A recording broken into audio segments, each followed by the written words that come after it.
बोले हमारी गाय ले जाओ और इसकी सेवा करना।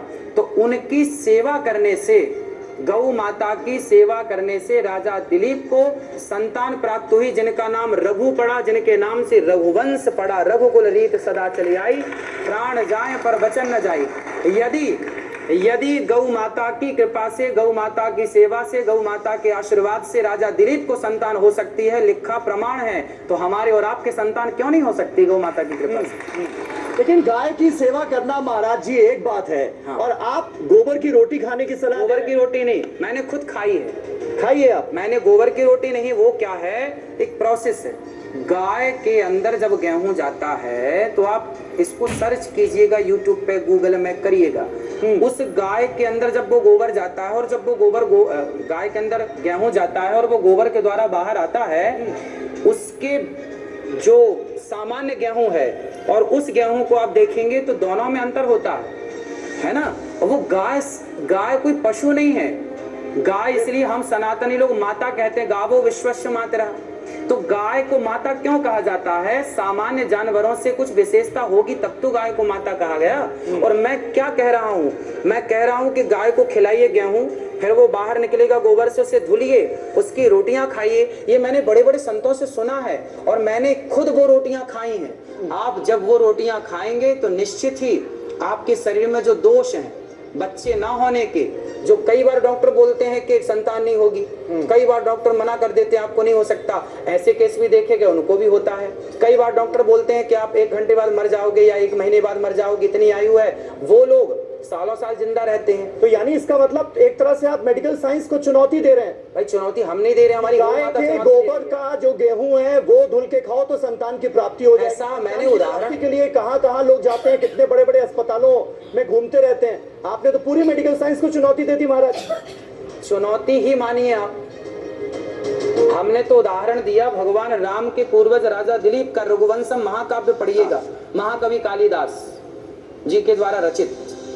कौन से धर्म ग्रंथ में ये लिखा है कि गाय का गोबर खाने से और गेहूं उसमें से निकाल के खाने से संतान की प्राप्ति होती है? जी वहाँ पब्लिक से बात करिए। क्या कहना चाह रहे यहाँ बताइए। हाँ, एक एक आराम से। राधे राधे। गोबर खाने से महाराज जी ने नहीं बोला, जो उसका गेहूं निकलता है उसे धोने से। गेहूं किसमें से? गाय जो गोबर करती है, गोबर जो करती है, गाय के गोबर से जो गेहूं निकलता है वो खाना है। वो गेहूं धो के खाना है। गेहूं धो के खाना, उसे पिसवा के। ठीक है। ये जो विधि है, ये जो उपाय है संतान प्राप्ति का, ये कौन से धार्मिक ग्रंथ में लिखा है जो आप बता रहे हैं? ये भी आपको लिखा हुआ बता दूंगा, मैं आपको लिखा हुआ बता दूंगा। हाँ बताइए। बिल्कुल बताऊंगा।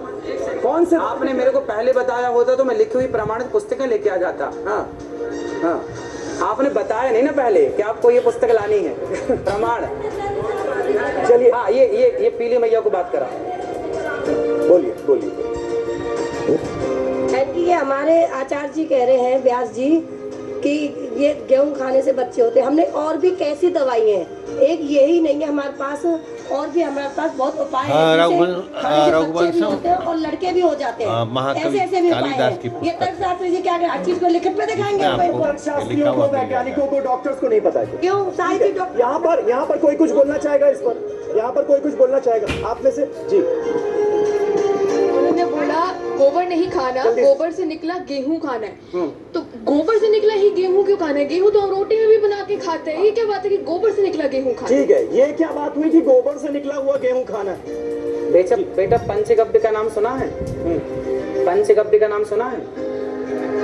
देखो आप बच्चे हैं, आप नहीं जानते पंचगव्य क्या होता है, आप जानते नहीं। हमारे यहाँ वर्षों से एक परंपरा रही है बेटा, कोई भी शुभ कार्य होता है, यज्ञ होता है, भगवान राम ने यज्ञ किया, श्री दशरथ जी ने यज्ञ किया, भगवान श्री कृष्ण ने यज्ञ किया, और आज भी आप कभी यज्ञ करेंगे और आज भी आप कोई विशेष बड़ी पूजा करेंगे तो सबसे पहले आपको पंचगव्य पिलाया जाएगा। पंचगव्य में 5 चीजें होती हैं, गाय का सुंदर सा दूध, दही, घी और गोबर का रस और गौमूत्र, ये 5 चीजों को मिलाकर के पंचगव्य बनाया जाता है। और वो पंचगव्य पी करके आप शुद्ध होते हैं, यज्ञ के योग्य बनते हैं, यज्ञ के अधिकारी बनते हैं। अब आज की जनरेशन आप लोगों ने ये सब पढ़ लिया है तो क्या अपनी भारतीय संस्कृति जो परंपरा वर्षों से चली आई है क्या उसे आप आज की शिक्षा से नकार देंगे कि नहीं जी ये सब गलत है? हमारी संस्कृति, हमारे शास्त्र, और मैं जिन शास्त्रों का बेटा जिक्र करता हूँ ना, वो शास्त्र बिल्कुल साइंटिफिक है। मैं हर बात विज्ञान की कसौटी में खरी बोलता हूँ। आज बताइए, साइंस का मतलब बताऊं? क्या पहले सवाल जल्दी, क्या पूछ रहे हैं जल्दी? लग रहा है मैं 200 साल पीछे पता नहीं कितने साल चला गया हूँ। साइंस का पहले आप मतलब बताइए। देखिए, साइंस का मतलब मैं बता रहा हूँ जी महाराज। सारी दुनिया मानती थी आज से कुछ 100 वर्ष पहले कि पृथ्वी चपटी है। सारी दुनिया मानती थी कि पृथ्वी चपटी है। उस समय भारत के हमारे वेद पुराण कहते थे कि पृथ्वी गोल है। भागवत जी में आज भी सब्जेक्ट है भूगोल, जो पृथ्वी गोल है। तो हमारे यहाँ तो साइंस है ना बेटा। बेटा देखिए, साइंस का मतलब क्या होता है? मैं तो देख रहा हूँ आप मेरे से 15-20 साल छोटे होंगे। आज भी आप पर मुझे लग रहा है मैं आपसे पता नहीं 200 साल आगे हूँ। आप मुझे बड़ी छोटी सी, अब एक सुन लीजिए, एक आदमी अपनी शादी में दूल्हा नाच सकता है, दुल्हन नहीं नाच सकती। हमारे वेद पुराणों ये में मुझे हजारों समझ साल नहीं पहले आया। धरती दूल्हे को की गोल खुशी माना अलग गया। है, दुल्हन की खुशी अलग है। ऐसा क्यों?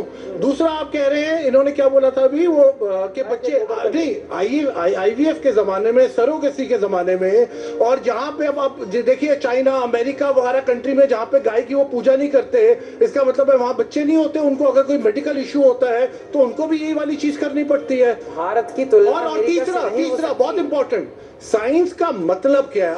आप रेफर मत करिए, बताऊंगा।